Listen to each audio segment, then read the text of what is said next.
Welcome back everyone. I hope आप सब ने पार्ट वन देख लिया है और उसके कॉन्सेप्ट रिवाइज कर लिए हैं। अगर आपने पार्ट वन मिस कर दिया है तो पहले उसे देख लो, क्योंकि जो रिदम हमने वहाँ सेट की थी उसी को आज हम नेक्स्ट लेवल पर ले जाने वाले हैं। पिछले वीडियो में हमने फाउंडेशन बिल्ड किया था, लेकिन आज हम बात करेंगे इस यूनिट के उस गेम चेंजर सेक्शन की जहाँ से CSI नेट में अक्सर स्टूडेंट फंस जाते हैं। मैं हूँ पीयूष लक्ष्कार, आपका मेंटर, और आज हम डिकोड करेंगे वो ट्रिकी टॉपिक्स जो आपके स्कोर को 10x बूस्ट कर सकते हैं। तो बिना किसी देरी के चलिए सीधे चलते हैं आज के मेन कॉन्सेप्ट पर। आज हम बात करेंगे सेक्शन डी, प्लांट हार्मोन्स के ऊपर। उसमें हम सबसे पहले बात करेंगे प्लांट के मास्टर हार्मोन्स यानी कि ऑक्सिन के ऊपर।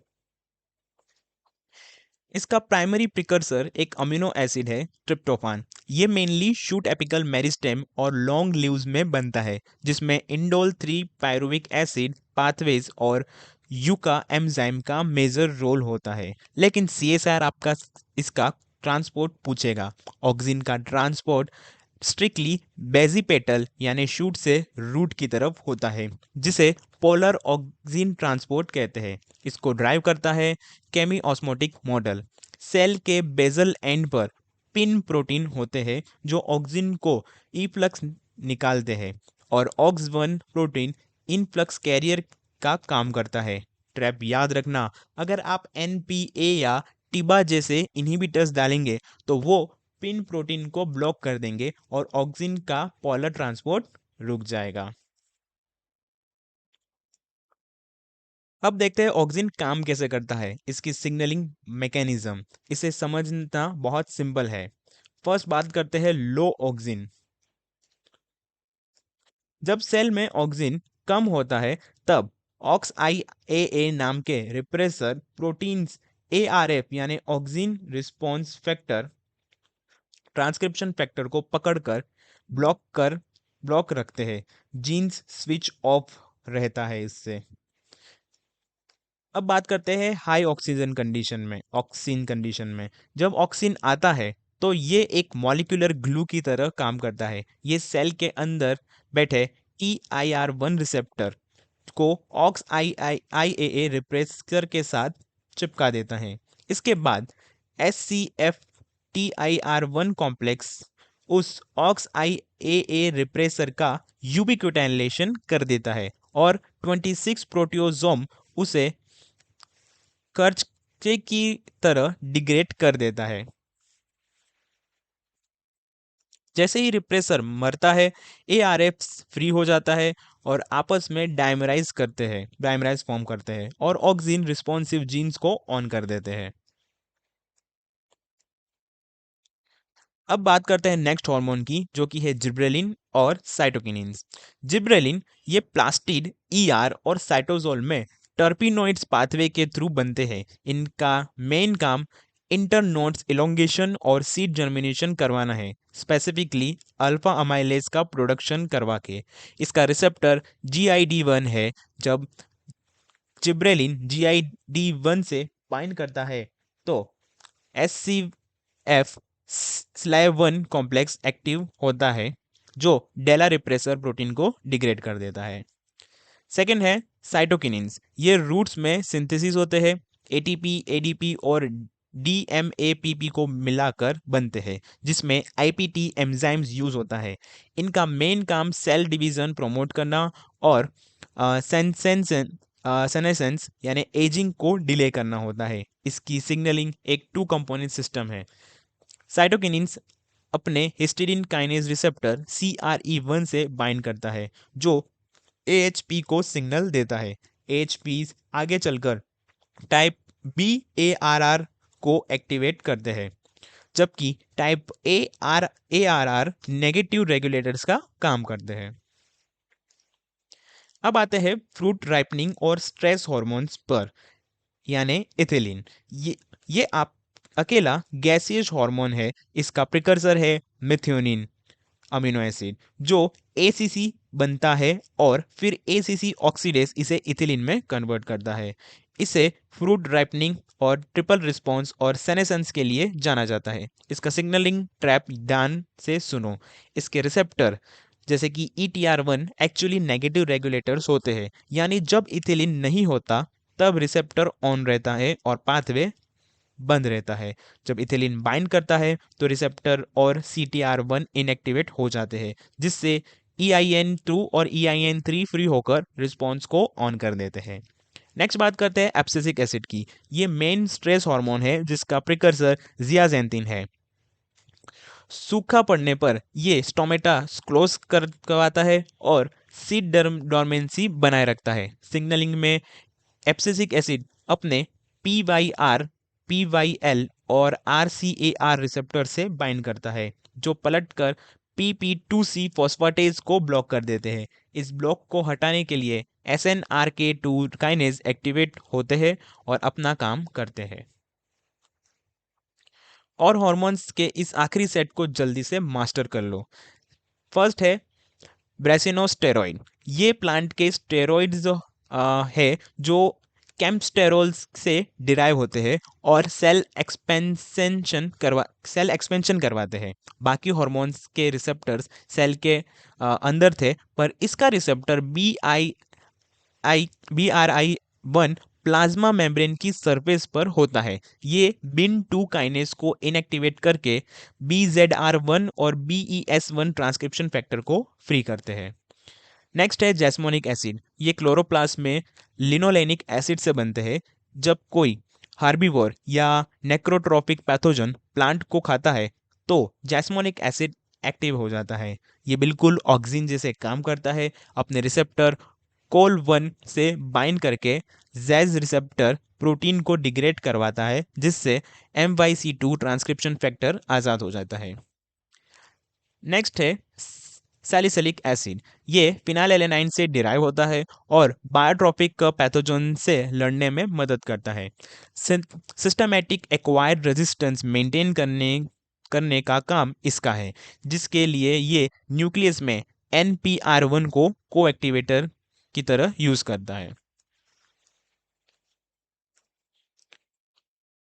चलिए अब प्लांट हार्मोन के सिग्नलिंग का मास्टर समरी देखते हैं। CSIR को ये टेबल बहुत पसंद है क्योंकि यहाँ से डायरेक्ट क्वेश्चंस आते हैं। आपको बस ये 3 कीज याद रखनी है। रिसेप्टर कौन सा है, E3 लाइगेज कौन सा है और कौन सा रिप्रेसर डिग्रेड हो रहा है। ऑक्सिन की बात करें तो रिसेप्टर TIR1 है, E3 लाइगेज SCF TIR1 है और ऑक्स IAA रिप्रेसर डिग्रेड होता है, जिससे ARF फ्री होता है। जिब्रेलिन के केस में यहाँ रिसेप्टर GID1 है और E3 लाइगेज के तौर पर यहाँ पर SCF SLAV1 है और डेला रिप्रेसर यहाँ डिग्रेड होता है, जिससे PIF या फिर GAMYB फ्री हो जाता है। नेक्स्ट है जैस्मोनिक एसिड। इसमें COL1 रिसेप्टर है और SCF COL1 है जो कि E3 लाइगेज है और जेज रिप्रेसर यहाँ पर डिग्रेड होता है, जिससे MYC2 फ्री हो जाता है। कॉमन पैटर्न देखा, इन तीनों का सिग्नलिंग प्रिंसिपल एक ही है। रिप्रेसर को प्रोटियोसोम के थ्रू खत्म करके ट्रांसक्रिप्शन फैक्टर को कम कर देना। नेक्स्ट हम बात करेंगे CSI नेट एग्जाम ट्रैप्स के बारे में। ट्रैप 1 है ethylene triple response. Wild type plants अगर डार्क में इथिलीन के कांटेक्ट में आए तो वो छोटा मोटा और एपिकल हुक वाला बन जाता है, मगर CTR1 म्यूटेंट में ये रिस्पॉन्स बिना इथिलीन के भी दिखता है, क्योंकि CTR1 खुद इथिलीन को रोकने वाला नेगेटिव रेगुलेटर है और ETR1 म्यूटेंट हमेशा इथिलीन इनसेंसिटिव होता है, यानी उस पर इथिलीन का कोई असर नहीं होता है। ट्रैप 2 की बात करें तो साइटोकिनिन और ऑक्सिन रेशियो। टिश्यू कल्चर में रेशियो का खेल समझो। अगर मीडियम में ऑक्सिन ज़्यादा है और साइटोकिनिन कम तो प्लांट रूट बनेगा, और साइटोकिनिन ज़्यादा है और ऑक्सिन कम है तो शूट बनेगी। दोनों बराबर होंगे तो सिर्फ अनडिफरेंशिएटेड कैलस बनेगा। नेक्स्ट ट्रैप है ग्रीन रिवोल्यूशन जीन्स के ऊपर।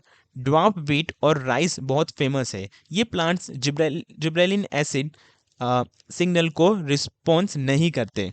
इनमें म्यूटेशन ऐसी होती है कि डेला प्रोटीन्स डिग्रेड ही नहीं हो पाता, और क्योंकि डेला ग्रोथ को रोकते हैं, प्लांट ड्रॉप रह जाते हैं। अब आते हैं सेंसरी बायो फोटो बायोलॉजी पर।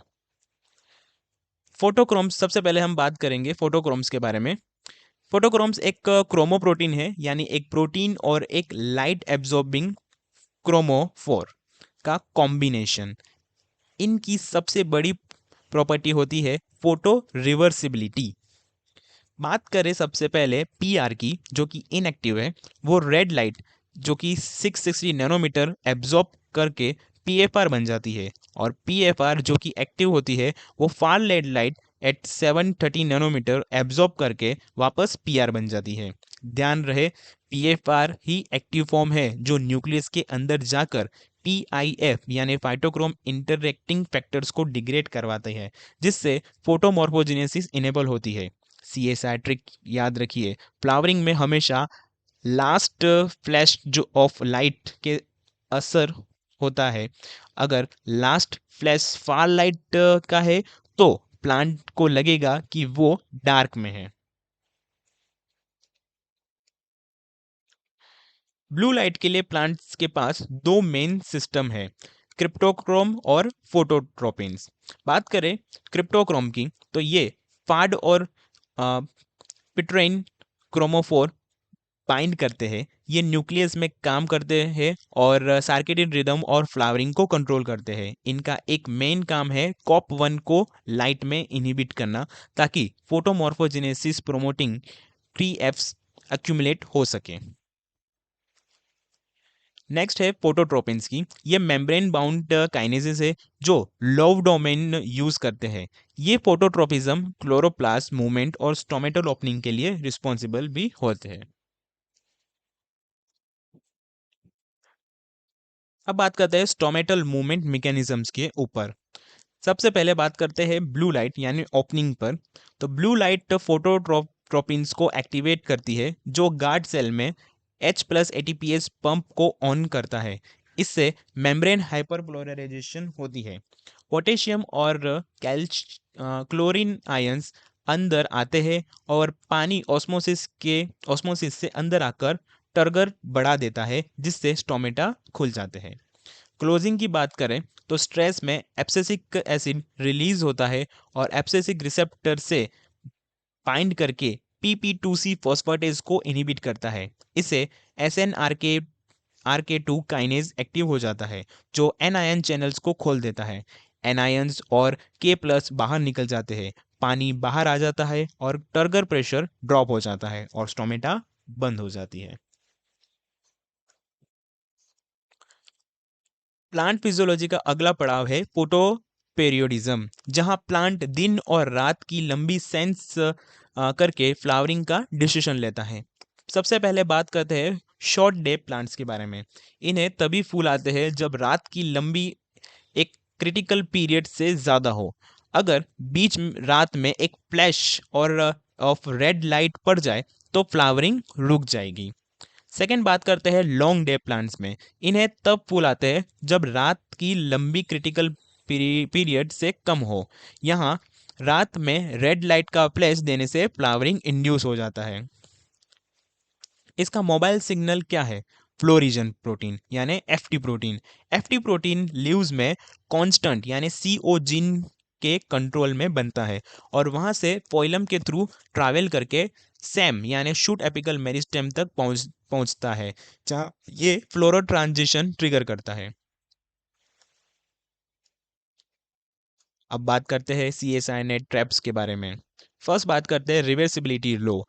फाइटोक्रोम्स के लिए हमेशा last flash of light matter करता है। अगर सीक्वेंस आर एफ आर है तो लास्ट लाइट FR है, मतलब प्लांट को लगेगा कि वो अंधेरे में है। सेकेंड है कॉप वन का रोल। डार्क में कॉप वन न्यूक्लियस में बैठा होता है और फोटोमॉर्फोजेनेसिस प्रोमोटिंग ट्रांसक्रिप्शन फैक्टर्स को डिग्रेड करता है, जिससे जैसे ही लाइट आती है तो फोटो रिसेप्टर कॉप वन को न्यूक्लियस से बाहर निकाल देता है, जिससे ट्रांसक्रिप्शन फैक्टर्स अक्यूमुलेट होते हैं और प्लांट ग्रोथ नॉर्मल होती है। थर्ड है बायोलॉजिकल क्लॉक, TOC1 और CCA1 LHY के पीक्स याद रखो। CCA1 LHY मॉर्निंग में पीक करते हैं और TOC1 इवनिंग को पीक करते हैं। बात करते हैं हमारे नेक्स्ट सेक्शन की, जो है सॉल्यूट ट्रांसपोर्ट एंड ट्रांसलोकेशन की। इसमें हम सबसे पहले बात करेंगे वाटर पोटेंशियल एंड एक्वापोरेंस के बारे में।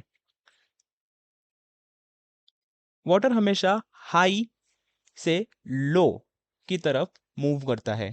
इक्वेशन याद रखना, phi psi W is equals to psi S plus psi P. Psi S है सॉल्यूट पोटेंशियल, ये हमेशा नेगेटिव होता है। साई पी है प्रेशर पोटेंशियल या फिर टर्गर प्रेशर, ये हेल्दी सेल्स में ये हमेशा पॉजिटिव होता है।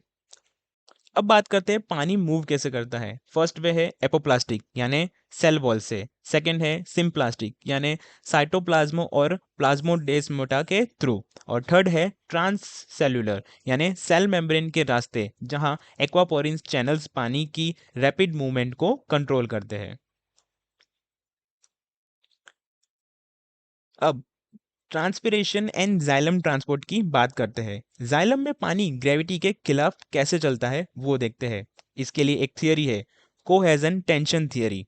कोहेजन क्या है? पानी के मॉलिक्यूल्स के बीच हाइड्रोजन बॉन्डिंग जो कॉलम को तोड़ने नहीं देती। और सेकंड है एडेशन। एडेशन में पानी का जाइलम वॉल्स के साथ चिपकना जो कॉलम को सपोर्ट करता है। और टेंशन मतलब लीव्स से पानी इवोपरेशन के थ्रू ट्रांसपिरेशन होता है, जिससे एक नेगेटिव प्रेशर क्रिएट होता है और पूरा पानी कॉलम में ऊपर की तरफ खींचा जाता है। रूट प्रेशर एक छोटी फोर्स है जो सिर्फ रात में काम करती है, जिससे ग्यूटेशन होता है, पर ट्रांसपिरेशन ही असली ड्राइवर है जो पानी को रूट में से ऊपर लीव्स तक लेके जाता है। अब बात करते हैं फोइलम ट्रांसलोकेशन के बारे में। अब बात करते हैं कि सुक्रोज कैसे ट्रांसपोर्ट होता है। इसमें प्रेशर फ्लो हाइपोथेसिस आती है। सबसे पहले बात करते हैं सोर्स की, जो कि है लीव्स। सुक्रोज को एक्टिवली फोइलम में लोड किया जाता है, जिससे वहां साई एस कम हो जाती है। पानी ऑस्मोसिस के थ्रू जाइलम से फोइलम में आता है, जिससे हाई हाइड्रोस्टैटिक प्रेशर बनता है। देन बात करते हैं मास फ्लो की। ये प्रेशर सुक्रोज को सोर्स से श्रिंक की तरफ बल्क में फ्लो में धकेल देता है। देन श्रिंक की बात करें, जो कि है रूट्स या फ्रूट्स, यहाँ सुक्रोज अनलोड होता है, जिससे प्रेशर ड्रॉप हो जाता है और पानी वापस जाइलम में चले जाता है। यहाँ पे एक ट्रैप है। ट्रैप की बात करें तो एपोप्लास्टिक लोडिंग में H प्लस सुक्रोज सिम्पोर्टर्स के लिए ATP चाहिए, पर सिम्प्लास्टिक लोडिंग में पॉलीमर ट्रैपिंग मॉडल यूज होता है ताकि शुगर वापस डिफ्यूज ना हो सके। अब आते हैं सेकेंडरी मेटाबोलाइट्स के ऊपर। इसमें हम सबसे पहले बात करेंगे टर्पीन्स की। प्लांट ये केमिकल्स अपने डिफेंस और सर्वाइवल के लिए बनाते हैं। सबसे पहला और सबसे बड़ा क्लास है टर्पीन्स का। ये 5 कार्बन आइसोप्रीन यूनिट IPP और DMAPP से बनते हैं।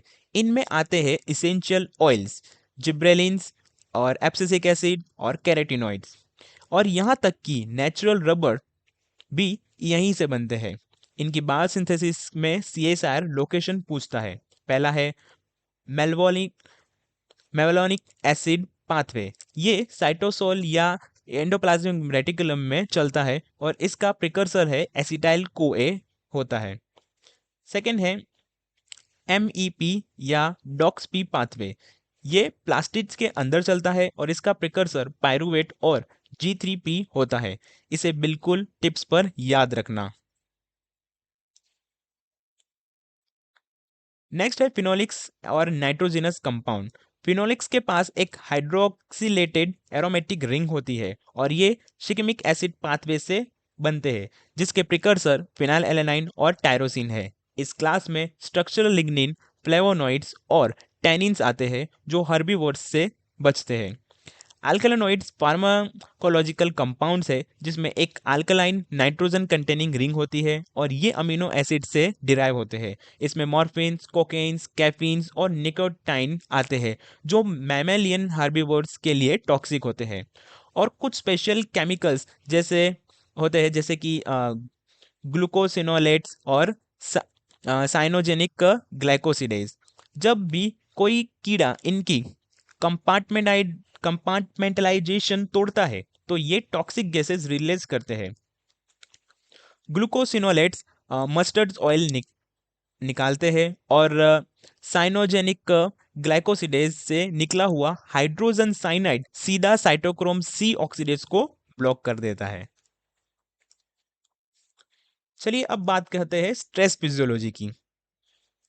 पहले देखेंगे एबायोटिक स्ट्रेस।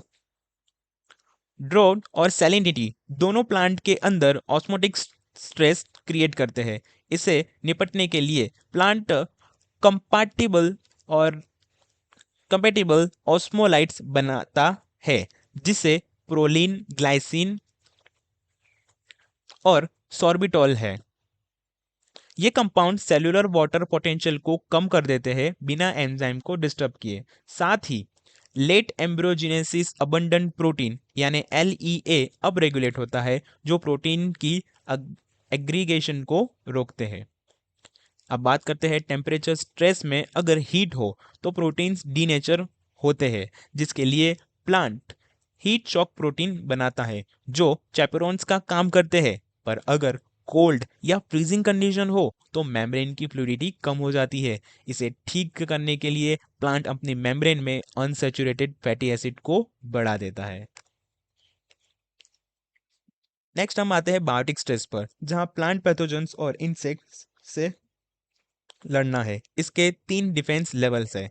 पहली है PTI यानी पैम ट्रिगर्ड इम्यूनिटी। ये फर्स्ट लाइन ऑफ डिफेंस है। प्लांट के सरफेस पर PRR कंजर्व्ड माइक्रोबियल पैटर्न्स को पहचान लेते हैं जैसे जिससे ROS बर्स्ट होता है और कैलस डिपोजिशन होता है। सेकेंड है ETI यानी इफेक्टर ट्रिगर इम्यूनिटी। अगर पैथोजन ने इफेक्टर्स इंजेक्ट करके PTI को बाईपास कर लिया तो प्लांट के अंदर बैठे R जीन्स उन इफेक्टर्स को पकड़ लेते हैं। इसका रिजल्ट ये होता है कि हाइपर सेंसिटिविटी रिस्पॉन्स यानी इन्फेक्टेड जगह पर लोकलाइज प्रोग्राम सेल डेट ताकि इन्फेक्शन आगे ना फैल सके। नेक्स्ट है SAR यानी सिस्टमेटिक एक्वायर्ड रेजिस्टेंस। एक बार इन्फेक्शन हो जाए तो पूरे प्लांट में लॉन्ग लास्टिंग रेजिस्टेंस आ जाती है। इसे सैलिसिलिक एसिड मीडिएटेड करता है। और ध्यान रखना अगर कोई च्यूइंग इंसेक्ट प्लांट को खाता है तो जैस्मोनिक एसिड पाथवे ऑन हो जाता है जो प्रोटीएज इनहिबिटर्स बनाता है ताकि इंसेक्ट का डाइजेशन डिस्टर्ब हो सके। अब बात करते हैं CSI नेट एग्जाम ट्रैप्स के बारे में।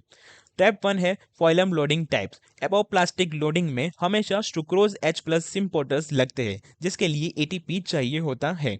H+ ग्रेडियंट बनाने के लिए ये यूज होता है। पर सिम्प्लास्टिक लोडिंग में पॉलीमर ट्रैपिंग मॉडल यूज होता है। यहाँ सुक्रोज को पहले रेफिनोज और फिर स्ट्रेकोलोज में कन्वर्ट कर दिया जाता है ताकि उसका साइज इतना बड़ा हो जाए कि वो वापस पीछे डिफ्यूज ना हो सके। सेकेंड ट्रैप है सिकमिक एसिड पाथवे में। ये सिर्फ प्लांट्स और बैक्टीरिया में मिलता है, एनिमल में नहीं। ये रीजन है कि राउंडअप हर्बिसाइड्स प्लांट्स के अंदर इस पाथवे के EPSPM सिंथेस एंजाइम्स को इनहिबिट करके उन्हें किल कर देते हैं। पर एनिमल के लिए ये नॉन टॉक्सिक होता है।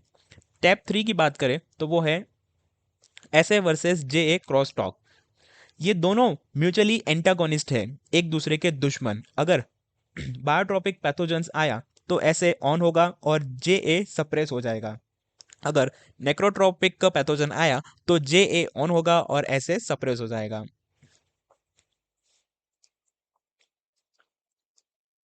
और इसके साथ कॉन्ग्रेचुलेशन फ्यूचर स्कॉलर्स, हमने यूनिट 6 यानी प्लांट फिजियोलॉजी का पूरा वन शॉट रिवीजन 2 पार्ट में सक्सेसफुली कंप्लीट कर लिया। यह यूनिट डरने के लिए नहीं, समझने के लिए थी। अब इन सारे मेटाबॉलिक पाथवे, फोटो हार्मोन्स की सिग्नलिंग और उन ट्रैप्स को अच्छे से रिवाइज करिए जो आज हमने इस मास्टर क्लास में डिस्कस किए हैं। अगर आपने इस लॉजिक को बिल्ड कर लिया तो मैं गारंटी देता हूं कि CSI नेट का कोई भी क्वेश्चन आपको हरा नहीं पाएगा। अगर ये सेशन आपके लिए हेल्पफुल रहा तो लाइक बटन ज़रूर दबाना और अपने सभी JRF एस्पिरेंट दोस्तों को इस वीडियो को शेयर करना। ऐसे ही हाई यील्ड, नो नॉनसेंस और CSR नेट लाइफ साइंस की वन शॉट रिविजन्स और वेरीफाइड स्ट्रेटेजीज के लिए अपने मेंटर पीयूष लक्षकार के चैनल को जरूर सब्सक्राइब कर देना। मिलते हैं नेक्स्ट वीडियो में। Keep revising, trust your process and I will see you in the next video.